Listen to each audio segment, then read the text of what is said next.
Good morning. Morning magazine స్వాతం ప్రముఖ దినపత్రికలో వస్తున్న వార్తలు వెనకాల జరుగుతున్న పరిణామాలు చూద్దాం. ఈనాడు చూస్తే ఇసుకలో జోక్యం వద్దు, ఎమ్మెల్యేలు నాయకులకు చంద్రబాబు సూచన, ప్రభుత్వానికి చెడ్డ పేరు తేవద్దని స్పష్టీకరణ, మంత్రుల అధికారిక వ్యవహారంలో కుటుంబ సభ్యుల ప్రమేయం వద్దు, ఆగస్టు 15 నుంచి అన్న క్యాంటీన్లు, గత ప్రభుత్వంలో భూ కబ్జాల అక్రమాలపై కమిటీలు, మంత్రివర్గ సమావేశంలో ముఖ్యమంత్రి వెల్లడి. అక్రమాలకు అవినీతికి తావు లేకుండా సామాన్యులకు ఇసుక అందుబాటులో ఉంచేందుకు ఉచిత ఇసుక విధానం అమల్లోకి తెచ్చామని, దాన్ని దృష్టిలో ఉంచుకుని ఎమ్మెల్యేలు నాయకులు అప్రమత్తంగా ఉండాలని ముఖ్యమంత్రి చంద్రబాబు స్పష్టం చేశారు. ఎమ్మెల్యేలు ఎవరు ఇసుక విషయంలో జోక్యం చేసుకుని చెడ్డ పేరు తెచ్చుకోవద్దని, ప్రభుత్వానికి చెడ్డ పేరు తేవద్దని ఆయన చెప్పారు. ఇసుక అవసరానికి తప్ప అమ్మకానికి కాదు, ఎమ్మెల్యేలు పార్టీ నాయకులు ఎవరు తప్పు చేసినా ప్రభుత్వానికి చెడ్డ పేరు వస్తుందని పేర్కొన్నారు. గత ప్రభుత్వంలో వైకాపా నాయకులు ఇసుక అక్రమాలు వ్యవస్థీకృత నేరంగా మార్చేశారని, ఇసుక మాఫియా పెట్టిరేగిందని ఆయన మండిపడ్డారు. దొంగ సర్టిఫికెట్లు సుప్రీంకోర్టును తప్పుదారి పట్టించారని, ఇతర రాష్ట్రాలకు అక్రమంగా తరలించారని, ప్రజలను తీవ్ర ఇబ్బందులకు గురి చేశారని ఆయన పేర్కొన్నారు అన్నటువంటి వార్తని హైలైట్ చేశారు.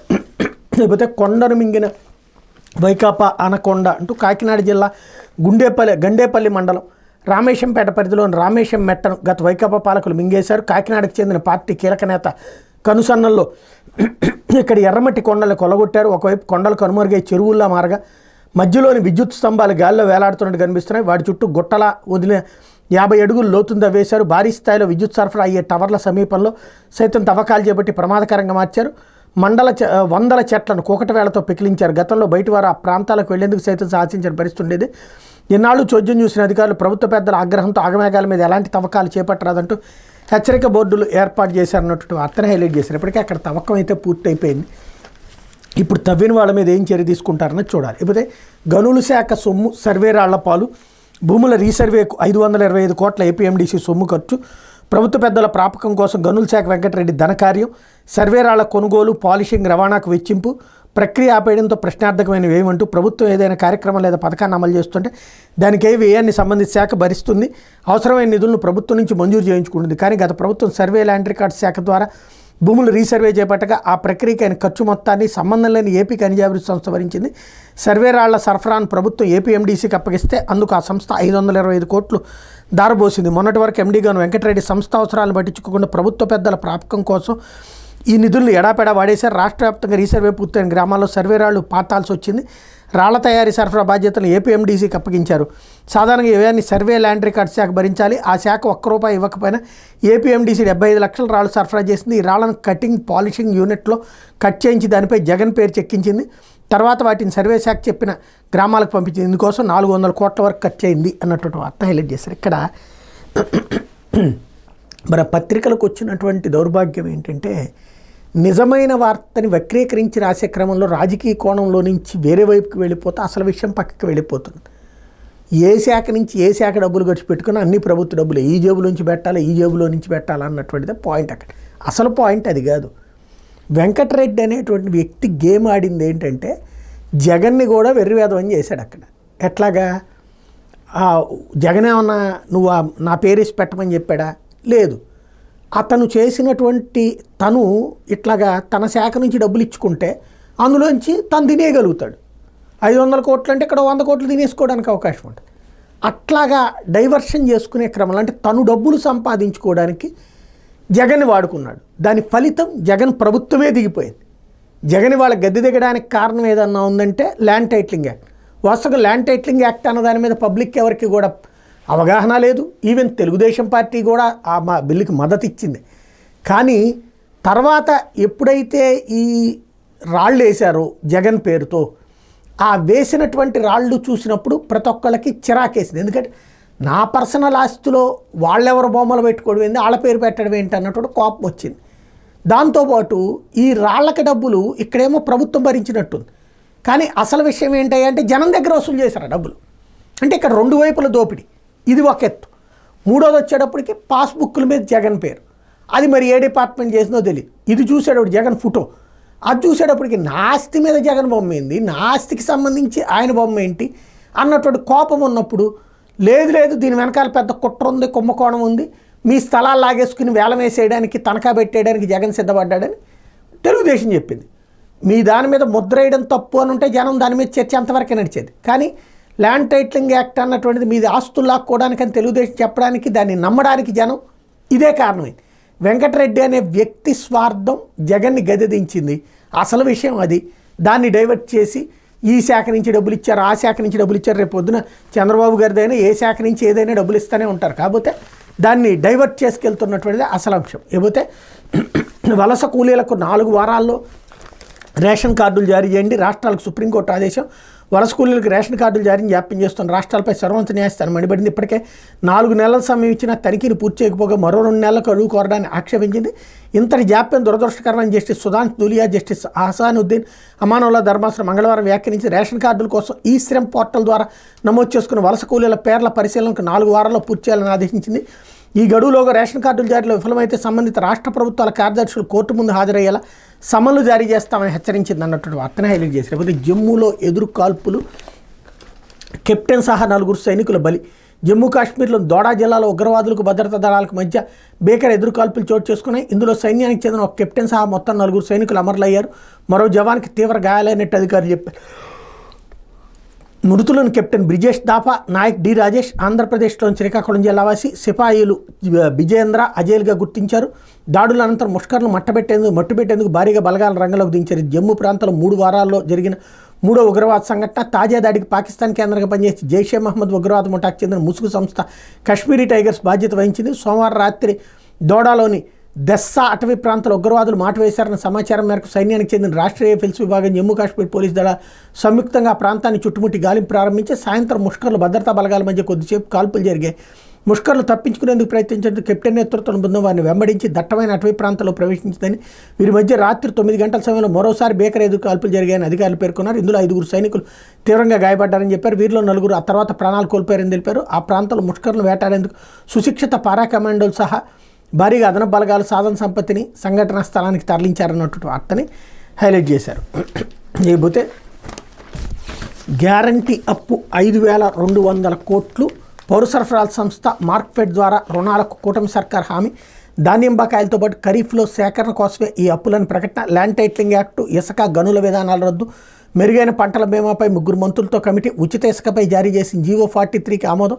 22 నుంచి 5 రోజుల పాటు అసెంబ్లీ సమావేశాల నిర్వహణ అంటూ రాష్ట్ర ప్రభుత్వం గ్యారంటీతో 5,200 కోట్లు రుణం పొందేందుకు పౌర సరఫరాల సంస్థ ఏపీ మార్క్ఫెడ్లకు అనుమతిస్తూ మంత్రివర్గం నిర్ణయం తీసుకుంది. రైతుల మేలు కోసం అప్పులు చేయాల్సి వస్తుందని రాష్ట్ర ప్రభుత్వం పేర్కొందన్నట్టు వార్తని హైలైట్ చేశారు. లేకపోతే ఆడబిడ్డలపై ఆగని అఘాయిత్యాలు. గుంటూరు జిల్లాలో ఒకే రోజు 2 ఘటనలు. ప్రతిపాడు మండలంలో దళిత విద్యార్థినిపై ఆటో డ్రైవర్ లైంగిక దాడి. ఫిరంగిపురం మండలంలో యువకుడి వేధింపులు తాళలేక బాలిక ఆత్మహత్య. విశాఖలోని హోటల్లో బంధించి ఏలూరుకు చెందిన దళిత బాలికపై లైంగిక దాడి అంటూ వరుసగా సంఘటనలు జరిగినాయి అన్నటువంటి వార్తని హైలైట్ చేస్తూ దానికి సంబంధించినటువంటి వివరాలని హైలైట్ చేశారు. ఫిరంగిపురం మండలంలో యువకుడు వేధింపులు భరించలేక బాలిక ఆత్మహత్య చేసుకుని సీఐ వీరేంద్రబాబు చెప్పిన కథనం ప్రకారం గ్రామానికి చెందిన బాలిక ఇంటి వద్ద ఉంటుంది. కొన్నాళ్ళ కింద బంధువుల అబ్బాయితో పరిచయం ఏర్పడింది. అప్పటి నుంచి ఆ యువకుడు ప్రేమ పేరుతో వేధిస్తున్నాడు. ఈ క్రమంలో బాలిక తన బంధువులతో ఫిరంగిపురం తిరునాళ్ళకు వచ్చింది. ఆ సమయంలో ఆ యువకుడు తన మిత్రులతో వెళ్ళి బాలిక గురించి అసభ్యంగా మాట్లాడుతూ బాలిక తండ్రి యువకుడిని మందలించాడు. ఆ యువకుడు మరికొంతమందితో ఆ గ్రామానికి వెళ్ళి బాలిక తండ్రిపై దాడి చేశాడు. దీంతో మనస్తాపానికి గురైన బాలిక పురుగుమందు తాగింది. అలాగే హోటల్లో గదిలో బంధించి లైంగిక దాడి, బాలికపై లైంగిక దాడి పాల్పడిన ఘటనలో నిందితుడితో పాటు అతను సహకరించిన మరో 3 యువకులపై టీ నరసాపురం పోలీసులు ఫోక్సో ఎస్సీ ఎస్టీ అట్రాసిటీ కేసులు నమోదు చేశారు. ఈ కేసు వివరాలను ఎస్ఐ దుర్గా మహేశ్వరం మంగళవారం మీడియాకు చెప్పారన్నట్టు వార్తని హైలైట్ చేశారు. లేకపోతే మట్టి దెబ్బలు మటాష్ అంటూ భౌగోళిక వారసత్వ సంపద అయిన ఎర్రమట్టి దెబ్బలపై పచ్చగద్దలు. యథేచ్ఛగా ఎర్రమట్టి తవ్వకాలు నాడు తప్పు నేడు ఒప్పైంది. గత ప్రభుత్వం అక్కడ లేఅవుట్లు అభివృద్ధి చేస్తుందంటూ నానాయాగి జియో హెరిటేజ్ సైట్గా గుర్తింపు పొందిన వాటిని నాశనం చేస్తున్నారని వైఎస్ఆర్సీపీ సర్కార్పై పవన్ చంద్రబాబు ఆరోపణలు. అధికారంలోకి వస్తే వాటిని కాపాడుతామంటూ ప్రగల్భాలు. వాస్తవానికి బఫర్ జోన్ ఏర్పాటు చేసి పనులు చేపట్టిన వైఎస్ఆర్సీపీ సర్కార్ అధికారంలోకి రాగానే అడ్డగోలుగా మట్టి తవ్వకాలు చేపడుతున్న టీడీపీ జనసేన నాడు గగ్గోలు పెట్టి నేడు నోరు మీద పర్యావరణ శాఖ మంత్రి పవన్ అన్నటువంటి వార్తని హైలైట్ చేశారు. లేకపోతే కేసు మెరిట్స్లోకి ఎలా వెళ్తారు? విద్యుత్ కమిషన్ చైర్మన్ వ్యవహారంపై సుప్రీం సీజే జస్టిస్ చంద్రచూడ్ ఇది విచారణ కమిషన్ న్యాయం జరిగేలా చూడాలి. విచారణ పూర్తి కాకుండా మెరిట్స్లోకి వెళ్తే ఓ వ్యక్తి ఇమేజ్ దెబ్బతింటుంది. చైర్మన్ మార్చాలని తెలంగాణ ప్రభుత్వానికి సుప్రీంకోర్టు ఆదేశం. కమిషన్లో మరో న్యాయమూర్తి నియమించేందుకు అవకాశం ఇచ్చిన కోర్టు చైర్మన్ మార్పు కోసం సోమవారం పేర్లు ఇస్తామన్న తెలంగాణ సర్కార్ చైర్మన్ బాధ్యతల నుంచి తప్పుకుంటున్నట్టు జస్టిస్ నరసింహారెడ్డి సుప్రీంకోర్టుకి లేఖ అన్నటువంటి వార్తని హైలైట్ చేశారు. లేకపోతే పవన్ శాఖలో చీలికలు పీలికలు ఎందుకు? గ్రామీణాభివృద్ధి శాఖ పరిధిలో ఉండే సెర్ప్ కొండపల్లికి కేటాయింపు నిధులు కూడా సెర్ప్కే ఎక్కువ ఉండే అవకాశం. దీని ద్వారానే పింఛన్ల పంపిణీ, పొదుపు సంఘాల సంక్షేమం ఇంతటి కీలక విభాగాన్ని పవన్ శాఖల నుంచి వేరు చేయడంపై జనసేనలో చర్చ.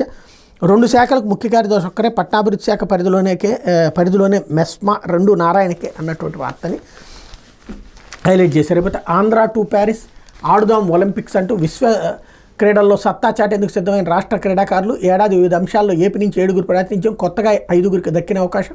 గడిచిన 5 ఏళ్లలో రాష్ట్రంలో పెరిగిన క్రీడా ప్రమాణాలంటూ జగన్ వచ్చిన తర్వాత పెంచామన్నటువంటి కోణాన్ని ప్రొజెక్ట్ చేసే ప్రయత్నం చేస్తున్నారు. లేకపోతే భారతీయ భాషల్లో యూజీ పుస్తకాలు వచ్చే 5 ఏళ్లలో 22 భాషల్లో 22,000 పుస్తకాలు అందుబాటులోకి. యూజీసీ అస్మిత వర్క్షాప్ను ప్రారంభించిన కేంద్రం అన్నటువంటి వార్తని హైలైట్ చేశారు. లేకపోతే ఆంధ్రజ్యోతి టైట్లింగ్ చట్టం రద్దు అంటూ రాష్ట్ర మంత్రివర్గం ఆమోదముద్ర. ఉచిత ఇసుక పాలసీకి పచ్చజెండా. ధాన్యం కొనుగోలుకు రుణ సేకరణకు ప్రభుత్వ హామీ. పౌర సరఫరాల సంస్థకు 2,000 కోట్ల గ్యారంటీ. మార్కెట్కు 3,200 కోట్లకు సర్కారు హామీ.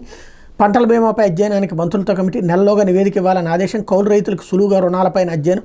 కేబినెట్ కమిటీ వేయాలని సీఎం సూచన. ప్రకృతి వ్యవసాయంపై ప్రత్యేక దృష్టికి నిర్ణయం. 2029 నాటికి 20 లక్షల ఎకరాల్లో సాగు. మరో 4 నెలలకు ఓటాన్ అకౌంట్. అసెంబ్లీ సమావేశాల తర్వాత ఆర్డినెన్స్ జారీ అన్నటువంటి వార్తని హైలైట్ చేశారు. లేకపోతే భూతం వెంటాడుతోంది. పారిశ్రామికవేత్తలు ఇంకా ఆందోళన పోలేదు. కేబినెట్ భేటీలో ముఖ్యమంత్రి వ్యాఖ్య. స్వేచ్ఛ వచ్చిందని ప్రజల్లో సంతోషం. ఈ సానుకూలతను మరింత పెంచుకోవాలి. మంత్రుల పనితీరు మెరుగుపరుచుకోవాలి. నేర్చుకోవడం చిన్నతనంగా భావించొద్దు. ఇంత అనుభవం ఉన్నా ఇప్పటికీ నేర్చుకుంటుంటాను. ఇసుకపై ఇక ట్యాక్స్ ఉండదు. ఉచిత ఇసుక శాశ్వత విధానం మనం ఉన్నంతకాలం ఉంటుంది. ప్రజాప్రతినిధులు తలదూర్చొద్దు. భూములు గనుల దోపిడీకి కట్టడికి సమిష్టి నిర్ణయం. బియ్యం స్మగ్లింగ్పై సమగ్ర విచారణ అన్నటువంటి వార్తని హైలైట్ చేశారు. లేకపోతే సీసీ సొమ్ములు నొక్కేసి అంటూ అవసరం లేని ఆసుపత్రుల కోసం భారీగా సీసీ కెమెరాలు కొనుగోలు. అర్హత లేని కంపెనీకి 18 కోట్ల టెండర్. అస్మదీ కంపెనీ పేరిట బిల్లులు. అధికారుల జేబుల్లో ఖజానా నిధులు. టెండర్ నిబంధనలో స్పెసిఫికేషన్ మార్పు. విషయం ముందే పసిగట్టిన ఎంఎస్ఐడిసి కొనుగోలు ఆదేశాలు ఇవ్వలేమని పక్కకు అయినా పట్టువదలని అధికారులు. 10 మెడికల్ కాలేజీలకు అవసరం లేకుండా 3 కోట్లతో సీసీ కెమెరాలు కొనుగోలు. వైసీపీ హయాంలో అవినీతి భాగోతం తాజాగా వెలుగులోకి వచ్చినాయంటూ జగన్ హయాంలో రాష్ట్ర ఆరోగ్య శాఖలో జరిగిన అక్రమాలు ఇప్పుడు వెలుగులోకి వస్తున్నాయి. గత ప్రభుత్వాల అక్రమాలు అవినీతి ఒక్కొక్కటి బయటపడుతున్నాయి. APMNIDC AP medical service infrastructure development కార్పొరేషన్లో జరిగిన ప్రతి టెండర్ ప్రక్రియలోని అధికారులు నిబంధనలు తొంగలు తొక్కారు. వీటిలో తాజాగా సీసీ కెమెరాల వ్యవహారం వెలుగు చూసింది అన్నటువంటి వార్తని హైలైట్ చేశారు. లేకపోతే అమెరికా ఎన్నికల్లో తెలుగు బంధం అంటే రిపబ్లికన్ పార్టీ ఉపాధ్యక్ష అభ్యర్థి వాన్స్ భార్య ఉషా చిలుకూరు ఆంధ్రప్రదేశ్ మూలాలు. అమెరికాలో న్యాయ సలహాదారుగా ఉషా సుదీర్ఘ సేవలు. ఆమె డెమోక్రాట్, భర్త రిపబ్లికన్ పార్టీ నేత. అమెరికాలో తెలుగు మూలాలు ఉన్న ఓ కుటుంబం ఇప్పుడు అనూహ్యంగా ప్రాచుర్యంలోకి వచ్చింది. రిపబ్లికన్ల నాయకుడు డొనాల్డ్ ట్రంప్ ఒకవేళ ఎన్నికల్లో గెలిస్తే ఈ కుటుంబానికి చెందిన వ్యక్తి ఉపాధ్యక్ష పదవి చేపడతారు. అదే జరిగితే తెలుగు మూలాలు ఉన్న కుటుంబానికి చెందిన నేత అమెరికా చరిత్రలోని తొలిసారి అత్యున్నత పదవిని అధిష్ఠించినట్టు అవుతుంది. అంతలా వార్తలు నిలుస్తున్న వ్యక్తి JD Vance, Ohio senator. Republican party తరపున ట్రంప్ అభ్యర్థితో మిలావకీలో జరిగినటువంటి పార్టీ కన్ఫర్మ్ చేశాక ఆయన పేరుని తీసుకొచ్చారన్నటువంటి వార్తని హైలైట్ చేశారు. అయితే టీటీడీ ఈఓగా జేఈఓగా వెంకయ్య చౌదరి. రాష్ట్ర వినతిపై కేంద్ర విధుల నుంచి రిలీవ్ చేసిన డిఓపిటి టీటీడీకి పంపుతున్నట్టు ఉత్తర్వులు వెల్లడి. ఐపీఎస్ అధికారి రవికృష్ణకు రిలీవ్ ఆర్డర్ అన్నటువంటి వార్తని హైలైట్ చేశారు. లేకపోతే ఇక చదువుకోండి కాలేజీల ఖాతాలకే ఫీజులు తల్లిదండ్రులకి ముడిపెట్టకూడదని నిర్ణయం. పాత విధానంపై అధ్యయనానికి లోకేష్ ఆదేశం. విద్యా వసతి దీవెనలో 3,480 కోట్ల బకాయిలు. కాలేజీలో నిలిచిపోయిన విద్యార్థుల సర్టిఫికెట్లు. కళాశాలలో డ్రగ్స్ నియంత్రణకు పటిష్ట చర్యలు. నోడల్ అధికారుల నియామకంపై పరిశీలన. ఫీజులు ఉన్నత విద్యపై మంత్రి లోకేష్ సమీక్ష. ఇక ఇంటికే మందు అంటూ స్విగ్గీ జొమాటోతో మద్యం హోమ్ డెలివరీ. పైలట్ ప్రాజెక్టులకు పలు రాష్ట్రాల యోచన. తొలుత బీర్ వైన్ సరఫరా. ఇప్పటికే ఒడిస్సా, పశ్చిమ బెంగాల్లో మద్యం హోమ్ డెలివరీకి అనుమతి అంటూ ఏదైతే ఇళ్ల దగ్గరికి మందు తెచ్చిస్తారన్నటువంటి వార్తను హైలైట్ చేశారు. లేకపోతే ఎర్రమట్టి దెబ్బలకు ఎసరు. భీమిలిలో ఇష్టారాజ్యంగా తవ్వకాలు. గతంలో పవన్ కళ్యాణ్ తీవ్ర ఆందోళన. ప్రభుత్వం మారింది కానీ ఆగని తవ్వకం. భీమిలి సొసైటీకి 373.95 ఎకరాలు. లేఅవుట్కి 2016లో ఉడాకి దరఖాస్తు. ఈ దెబ్బలు వారసత్వ సంపద కావడంతో సొసైటీకి పలు షరతులు పెట్టిన సంస్థ అప్పటి నుంచి మౌనంగా ఉండి ఎన్నికలకు ముందు నుంచి పనులు. దెబ్బను చదువు చేస్తున్న భారీ యంత్రాలు. చదువునికి చదువు వచ్చింది ఇక్కడ. కూటమి ప్రభుత్వం వచ్చినా పడని బ్రేకులు అన్నటువంటి వార్తని ఇక్కడ హైలైట్ చేశారు. లేకపోతే నామినేటెడ్ పదవులపై కసరత్తు అంటూ త్వరలో 25 వరకు కార్పొరేషన్ పదవులు బట్టి విడతల వారీగా అందరికీ ఏదో ఒక అవకాశం. టీడీపీ ఆశావహుల్లో పెరిగిన ఉత్సాహం. జనసేన బీజేపీ నేతలకు ఛాన్స్ అంటూ తెలుగుదేశం పార్టీలో నామినేటెడ్ పోస్టులు భర్తీ కోలాహలం అలుకుంది. ఈ నెలలో కొన్నైనా నామినేటెడ్ పదవులు భర్తీ చేసేందుకు అధినాయకత్వం కసరత్తు చేపట్టింది. అసెంబ్లీ సమావేశాలకు ముందు కానీ తర్వాత కానీ నామినేటెడ్ పదవులు భర్తీ చేపట్టే ఆలోచన ఉందని పార్టీ వర్గాలు పేర్కొంటున్నాయి. రాష్ట్రంలో టీడీపీ కూటమి ప్రభుత్వం అధికారంలోకి వచ్చి నెల దాటింది. ఇప్పటివరకు అధికారుల నియామకాల కసరత్తులో ప్రభుత్వం నిమగ్నమైంది. అవి కొంతవరకు పూర్తి కావడంతో ఇప్పుడు నామినేటెడ్ పదవులపై దృష్టి పెట్టింది. రాష్ట్ర వ్యాప్తంగా ఉన్న కార్పొరేషన్లు ఇతర పదవుల సమాచారాన్ని పార్టీ అధినాయకత్వం ఇటీవల సేకరించింది. దీని ప్రకారం ముఖ్యమైన కార్పొరేషన్లు 100కు పైగా తేలి. కుల వృత్తులకు సంబంధించిన ఫెడరేషన్లు మరో 60 వరకు ఉన్నాయి. ఇవిగా కింది స్థాయిలో నీటి సంఘాలు, ఆహార సలహా సంఘాలు తదితరాలు మొదలుకొని పై స్థాయిలో ఉన్న పదవులను పరిగణలోకి తీసుకుంటే డైరెక్టర్లతో కలిపి వేల సంఖ్యలో ఉన్నాయని తేలింది. తిరుమల తిరుపతి దేవస్థానం మొదలుకొని కింది స్థాయిలో ఉన్న చిన్న దేవాలయాల వరకు పాలక మండలి నియామకానికి కూడా అవకాశం ఉంది. వీటిలో కూడా పెద్ద సంఖ్యలో పార్టీ నేతలు పదుబాటు చేసే అవకాశం ఉంది. మిత్రపక్షాలుగా ఉన్న జనసేన, బీజేపీ కేడర్కు కూడా కొన్ని ఇవ్వాల్సి ఉంటుందని టీడీపీ వర్గాలు తెలిపాయి. ఆ పార్టీలకు ఏ పదవులు ఇవ్వాలి, టీడీపీ నేతలతో వేటిని భర్తీ చేయాలని దాని మీద కూడా అంతర్గతంగా కసరత్తు నడుస్తుంది అన్నటువంటి వార్తని హైలైట్ చేశారు. లేకపోతే ల్యాండ్ టైటిలింగ్ తరహాలో జీపీఎస్ని రద్దు చేయండి, సెప్టెంబర్ 1 చలో విజయవాడ, ఏపీసీఎస్ఈఏ జీపీఎస్ నిలిపేతపై సిపిఎస్ ఉద్యోగుల హర్షం. ల్యాండ్ టైటిలింగ్ యాక్ట్ను రద్దు చేసినట్టుగా జీపీఎస్ను కూడా రాష్ట్ర ప్రభుత్వం రద్దు చేస్తుందని భావిస్తున్న ఏపీ సిపిఎస్ ఉద్యోగుల సంఘం రాష్ట్ర అధ్యక్షుడు బాజీ పఠాన్ అన్నారు. మంగళవారం విజయవాడలో ఆయన మాట్లాడుతూ సిపిఎస్ను రద్దు చేస్తున్నట్టుగా అధికారికంగా ప్రకటించే వరకు ఉద్యమ కార్యాచరణ వీడేది లేదన్నారు. ఏ కార్యక్రమానికి పిలుపునిచ్చిన వైసీపీ ప్రభుత్వం తమని తీవ్రవాదులుగా చూసిందని అక్రమ కేసులు పెట్టిందన్నారు. ఆ అక్రమ కేసులకు ప్రస్తుతం ప్రభుత్వం రద్దు చేయాలన్నారు. సెప్టెంబర్ 1 చలో విజయవాడకు పిలుపునిస్తున్నామన్నారు. కార్యక్రమంలో ఏపీ సిపిఎస్ఈఏ రాష్ట్ర మహిళా అధ్యక్షురాలు శాంతిబాయి తదితరులు పాల్గొన్నారన్నటువంటి వార్తని హైలైట్ చేశారు. లేకపోతే ఉద్యోగుల బకాయిలపైన శ్వేతపత్రం విడుదల చేయాలి, రానున్న మంచి రోజులే నమ్ముతున్నాం అంటూ ఏపీ ఎన్జీఓలు స్టేట్మెంట్. ఉద్యోగుల బకాయిలపై కూడా రాష్ట్ర ప్రభుత్వం శ్వేతపత్రం విడుదల చేయాలని ఏపీ ఎన్జీఓ రాష్ట్ర అధ్యక్ష ప్రధాన కార్యదర్శులు కేవీ శివారెడ్డి, పురుషోత్తం నాయుడు అన్నారు. రాష్ట్రంలో ఉద్యోగులకు దురదృష్టకర రోజులపైన రానున్న మంచి రోజులని పేర్కొన్నారు. జీపీఎస్పై గెజిట్ ఉత్తర్వులు నిలుపుదల చేయడం పట్ల హర్షం వ్యక్తం చేస్తున్నామన్నారు అన్నటువంటి వార్తని హైలైట్ చేశారు. ఇది దినపత్రిక వచ్చిన వార్తలు వెనకాల జరుగుతున్న పరిణామాలు.